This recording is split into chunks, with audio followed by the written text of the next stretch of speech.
Ecuador. Autorización número 2772. CNE, Elecciones Generales 2025. Fin de espacio promocional y publicitario.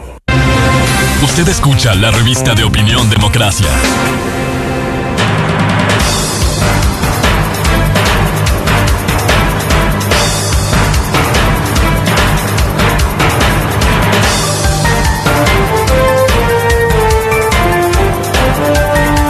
Buscando la verdad y abogando por la unidad nacional en pro de la paz y la seguridad en el Ecuador, queremos dar la bienvenida en la revista de Opinión Democracia al coronel doctor Patricio Haro, experto en temas de seguridad, ex rector de la Universidad de Posgrado IAEN. Lo invitamos para analizar lo que se está viviendo específicamente en el caso de Quito, bandas delictivas que se han apropiado de territorios en esta capital. ¿Cómo enfrentar estos hechos en medio de la inseguridad que se vive y la exigencia? Primero, le corresponde, por cierto, al gobierno, al Estado, pero también al municipio de Quito, en la contribución, no solo entregando motocicletas y camionetas, sino también controlando los territorios. Muy buen día, doctor Patricio Haro. Muy buenos días, licenciado Miguel Rivadeneira. Muchas gracias por su invitación. Un saludo a su gran audiencia. Quisiera que antes de responder a su inquietud, me permita presentar un saludo al país por los 30 años de la gesta del CENEPA. Hace 30 años las Fuerzas Armadas cumplieron una gesta heroica, derrotando militarmente y alcanzando una victoria militar esplendorosa en los campos y en las selvas del Alto CENEPA. Un saludo muy especial a sus comandantes, a mi general Paco Moncayo Gallegos y en especial a mi coronel Luis Hernández, quienes condujeron las tropas hacia la victoria. También, desde luego, a cada uno de los combatientes, de los soldados que estuvieron dispuestos a entregar su vida por la defensa de nuestra patria. En efecto, la ciudad capital se ha visto permanentemente incrementada por la inseguridad, por cuanto el surgimiento de diferentes grupos han inquietado la tranquilidad de la ciudadanía. Esta inquietud hacia la intranquilidad de la ciudadanía ha dado lugar a que el Comando Conjunto de las Fuerzas Armadas y el Centro de Inteligencia Estratégica reclasifique a la amenaza, porque desde luego la amenaza evoluciona permanentemente. Una amenaza no es una acción permanente ni estable. La amenaza, de acuerdo a las circunstancias, va incrementando o va decreciendo. Entonces es así que el Comando Conjunto de las Fuerzas Armadas y el Centro de Inteligencia Estratégica han clasificado en 3 órdenes a la amenaza que atenta contra la inseguridad y genera violencia. He de insistir una vez más en que clasifico y difiero entre lo que es inseguridad y lo que es violencia. Entonces, la más alta categoría que ha establecido el Comando Conjunto de las Fuerzas Armadas son los grupos armados organizados. Los grupos armados organizados son grupos que enfrentan la disputa de la violencia al Estado ecuatoriano, disputan el monopolio de la violencia al propio Estado. Entonces, estos grupos tienen una capacidad operativa y táctica lo suficientemente fuerte como para constituir una verdadera amenaza. El Estado tiene dificultades en controlar estas amenazas, por lo tanto, han sido clasificados de esta manera.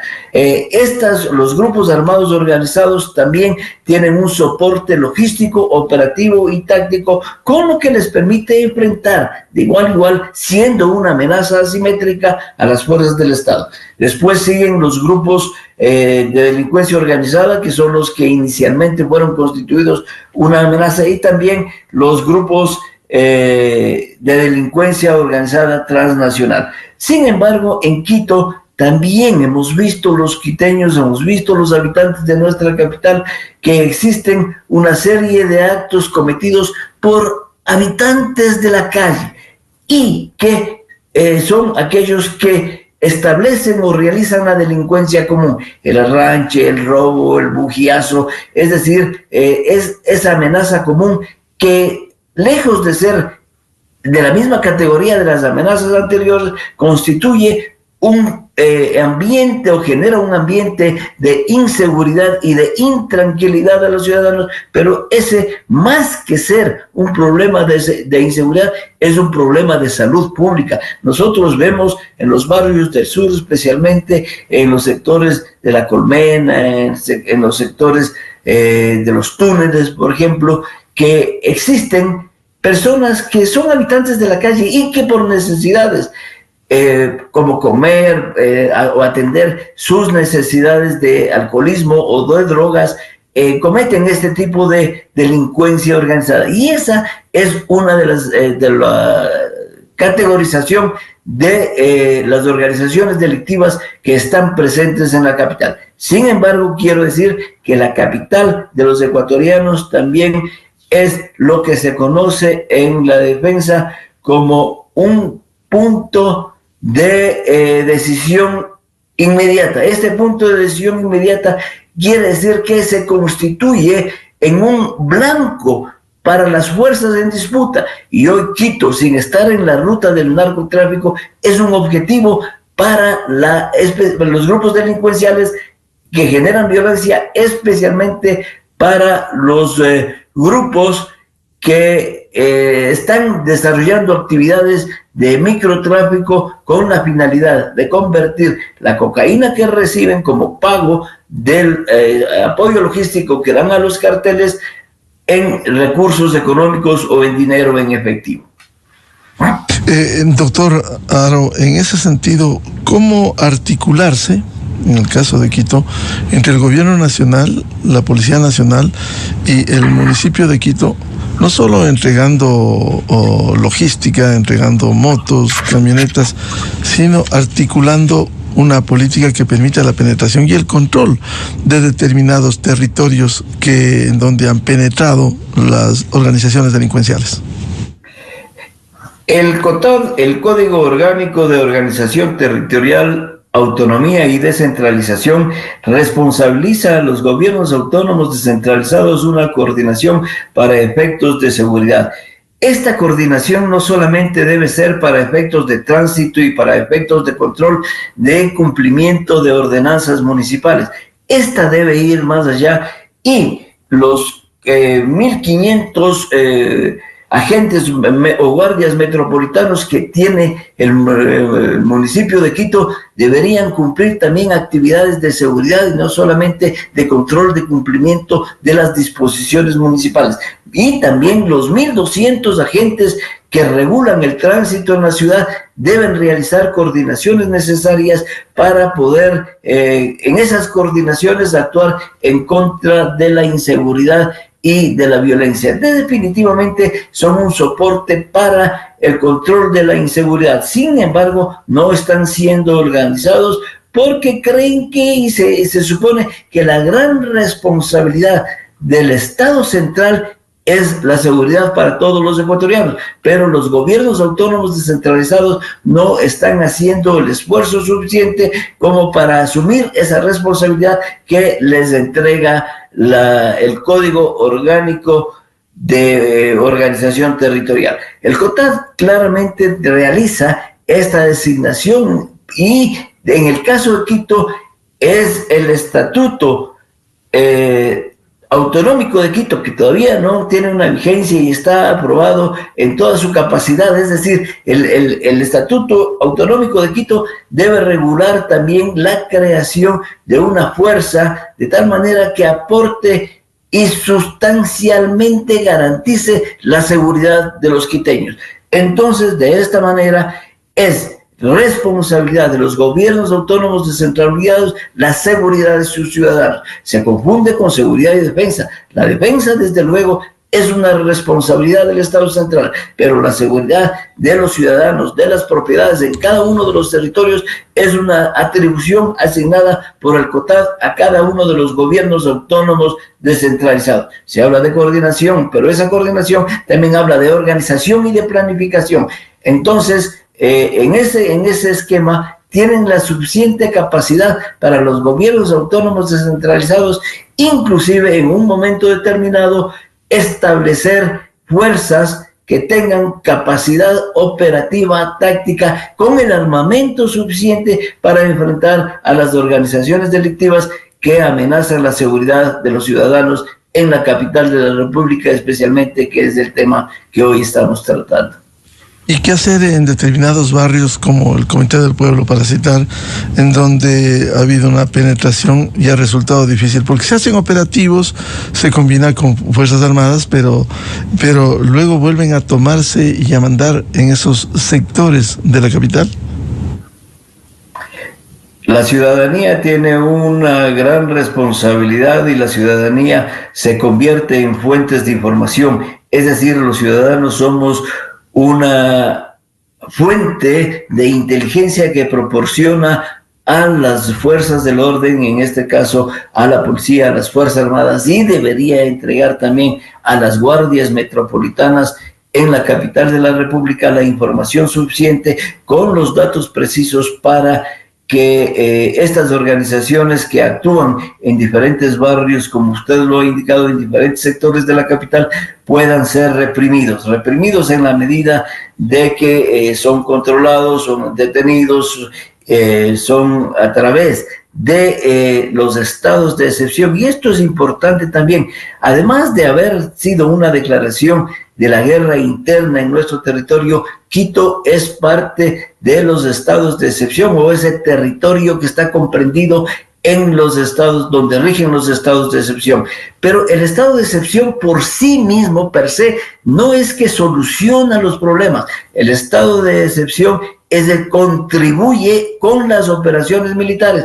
Es de tal manera que, por ejemplo, al establecerse la prohibición de tránsito, la prohibición de reunión, desde luego la información, la inteligencia que se entrega a las fuerzas del orden, a quienes controlan que se cumpla el estado de excepción, permitirá actuar. El ingreso también exceptuado la inviolabilidad de correspondencia, o exceptuado la inviolabilidad de domicilio, permite a las fuerzas del orden ingresar a refugios en donde, por información de la fuente esta importantísima, que es la ciudadanía, podrían actuar en contra de estas organizaciones criminales y delictivas.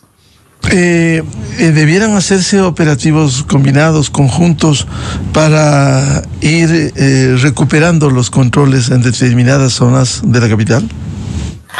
Estas operaciones mixtas son sumamente importantes en este tipo de guerra interna, y desde luego la participación de las Fuerzas Armadas, que actúan con las medidas de hecho, con las medidas y acciones tácticas y operativas, las acciones de la policía que intervienen con la información y también con la acción legal, y las fuerzas de agentes metropolitanos que podrían identificar claramente en dónde son los sectores en donde se acogen y se refugian estas organizaciones delictivas, permitirá actuar en beneficio de la seguridad de los quiteños. Pero, insisto, también hay acciones que van más allá solamente de la represión, y son acciones de salud pública. Esto, me pregunto yo, ¿qué está haciendo el gobierno de la capital de los ecuatorianos? ¿Qué ha hecho el gobierno de la capital de los ecuatorianos para atender a estas personas que son habitantes de calle y que desde diferentes sectores actúan en contra de la seguridad y la tranquilidad de los quiteños? ¿Cuántos centros de rehabilitación existen en la capital? Me pregunto yo, no particulares, sino organizados por la autoridad municipal. Entonces, esto es importante. El municipio o la municipalidad debe actuar también en beneficio de la seguridad, actuando desde el orden de la salud pública para atender a estos habitantes de calle, para evitar que ellos en sus necesidades propias de sus adicciones puedan atentar contra la seguridad de los ciudadanos. Entonces, esta acción permanente de las fuerzas de seguridad, de la seguridad entregada por las Fuerzas Armadas, por la Policía Nacional y por las organizaciones de agentes metropolitanos facilitará y dará mayor énfasis y refuerzo a la seguridad que tanto necesitamos los quiteños. ¿Qué debiera hacer el municipio frente a los hechos que están ocurriendo y especialmente frente a ciertos sectores en donde ha habido ya acciones no solo delincuenciales, sino que se han cometido hasta asesinatos? Aplicar el artículo 54 del COTAD, que claramente dice crear y coordinar los consejos de seguridad ciudadana. Estos consejos de seguridad ciudadana incluyen la participación de la ciudadanía, incluyen la participación de miembros de las Fuerzas Armadas, de la Policía Nacional y de las propias municipalidades. Entonces, el momento en que se creen estos consejos de seguridad ciudadana, con la utilización de las tasas de seguridad que están establecidas, simplemente ellos podrían actuar garantizando los bienes, la propiedad y la vida de los ecuatorianos. Clasificar también y diferenciar a grupos que actúan al margen de la ley, si son, como lo ha hecho ya el propio Comando Conjunto de las Fuerzas Armadas y el Centro de Inteligencia Estratégica, si son grupos que pertenecen a los grupos armados organizados que son los de mayor peligrosidad y la mayor amenaza que tienen las ciudades. Insisto, Quito se ha convertido en un territorio en disputa porque es el objetivo para la comercialización. Quito es el gran mercado en la mira de estas organizaciones criminales para desarrollar actividades de microtráfico. Entonces, el momento que se trabaja con inteligencia proporcionada por los comités de seguridad ciudadana, en donde actúan las fuerzas del orden, en donde actúan las Fuerzas Armadas, y también la inversión en equipos y en tecnología, y en un momento determinado en equipos de seguridad y armamento, esa es la forma de garantizar el cumplimiento de lo que dice el artículo 54 del COTAD. Es decir, hay la suficiente base legal, entonces nosotros debemos actuar en coordinación, o la municipalidad del Distrito Metropolitano de Quito debe actuar en coordinación con las organizaciones ciudadanas que son parte de los comités de seguridad ciudadana. Entonces, esta organización de esta estructura que está establecida claramente en el COTAD debería ya ponerse en vigencia y no simplemente hacer la letra escrita de este código, que es muy importante y que da las atribuciones suficientes a los gobiernos autónomos descentralizados para coordinar las acciones que favorezcan la seguridad de los ciudadanos que habitan en sus territorios. Doctor Patricio Aro, ¿para qué debiera servir el aporte que anualmente, cuando se paga el impuesto predial, la tasa de seguridad? Porque vemos año tras año que se entregan motocicletas o camionetas, pero ¿para qué más debiera servir en esa coordinación que debe haber entre el gobierno local y el gobierno nacional? La tasa de seguridad proporciona a los gobiernos autónomos descentralizados y especialmente al del Distrito Metropolitano los recursos suficientes no solamente para tener parte de la movilidad y el soporte logístico.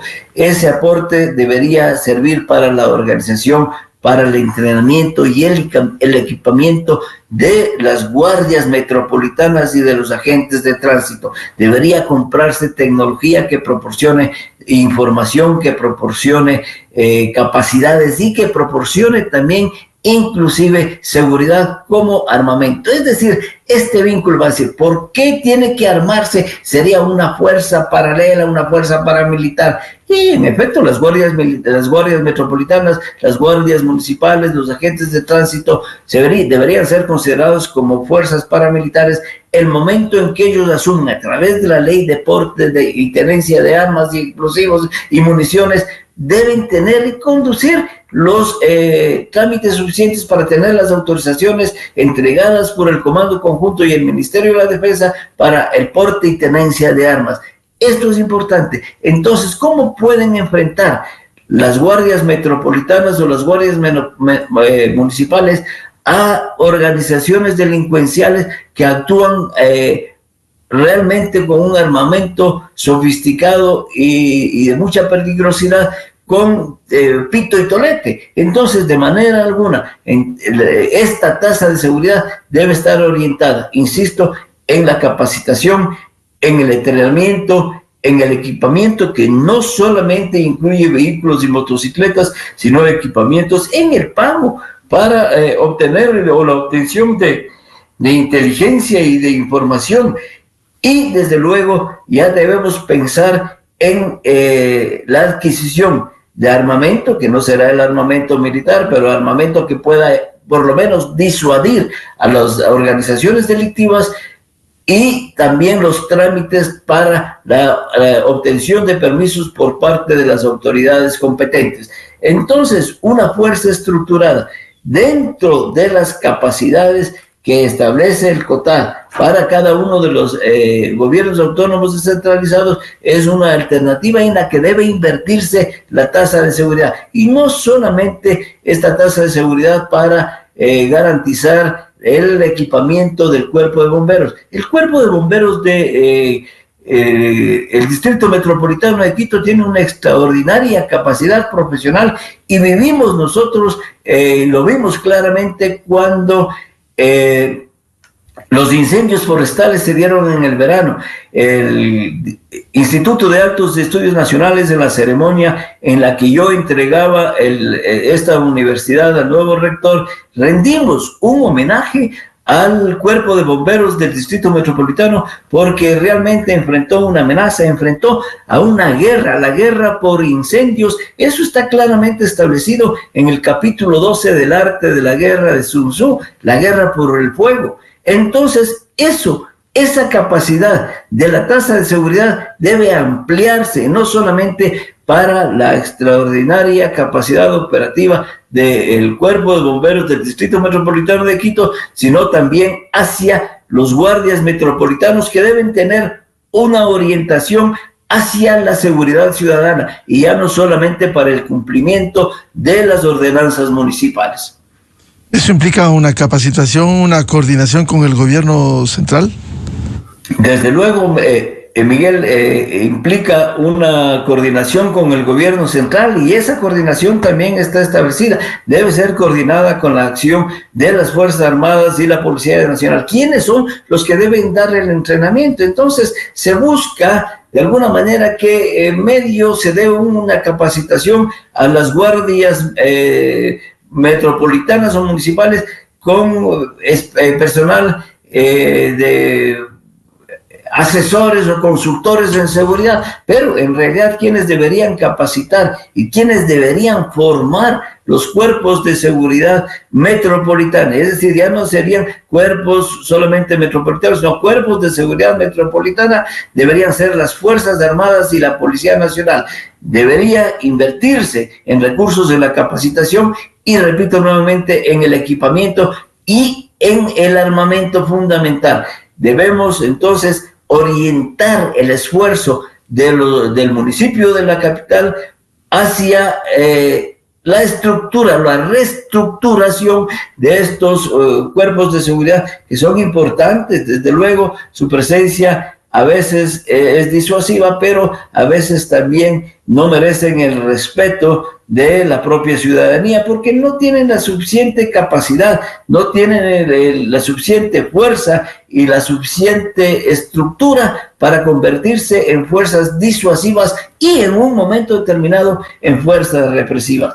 Entonces, sí, una inversión de esa tasa de seguridad que pagamos los ciudadanos debe orientarse a reforzar estos cuerpos de seguridad. Insisto, 1.500 guardias metropolitanos, 1.200 agentes de tránsito deben tener una orientación también hacia la seguridad. Recordemos que las acciones más significativas que se están dando en el Distrito Metropolitano de Quito especialmente es el secuestro express y las famosas vacunas.